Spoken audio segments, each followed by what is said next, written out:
আসসালামু আলাইকুম। Rodrigo D ব্রুইনার magical গোল, শেষ মুহূর্তে পেনাল্টি মিসে কপাল পড়ল সিটির। আর্সেনালকে হারিয়ে সেমিফাইনালে বায়ার্ন। বিস্তারিত জানতে আমাদের সাথেই থাকুন। উয়েফা চ্যাম্পিয়ন্স লিগের হাই ভোল্টেজ দ্বিতীয় লেগের কোয়ার্টার ফাইনালের ম্যাচে ম্যানচেস্টার সিটি নিজেদের ঘরের মাঠে রিয়ালের বিপক্ষে মুখোমুখি হয়। দুর্দান্ত এই ম্যাচে 68% বল নিজেদের পায়ে দখলে রেখে 33টি শট নিয়েও রিয়ালের কাছে ব্যর্থ হলো সিটি, যেখানে ম্যাচের 12তম মিনিটে রদ্রিগোর অসাধারণ গোলের লিডে এগিয়ে যায় সিটি।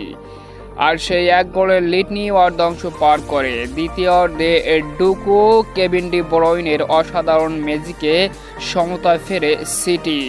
নির্ধারিত 90 মিনিট সমতায় শেষ করে সিটি রিয়াল। তবে অতিরিক্ত মিনিটও একের পর এক আক্রমণ করলেও গোল করতে পারেনি কোনো দল। শেষ পর্যন্ত পেনাল্টি শুটআউটে রিয়ালের কাছে পরাজয় বরণ করে নিজেদের ঘরের মাঠে সিটি।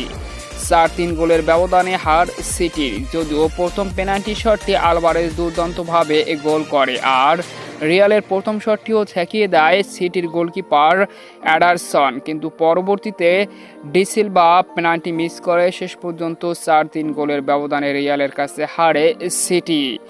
অন্যদিকে কিম্মিকের একমাত্র দুর্দান্ত গোলে আর্সেনালকে হারিয়ে সেমিফাইনাল নিশ্চিত করে বায়ার্ন। তো অভিনন্দন রিয়াল বায়ার্নকে।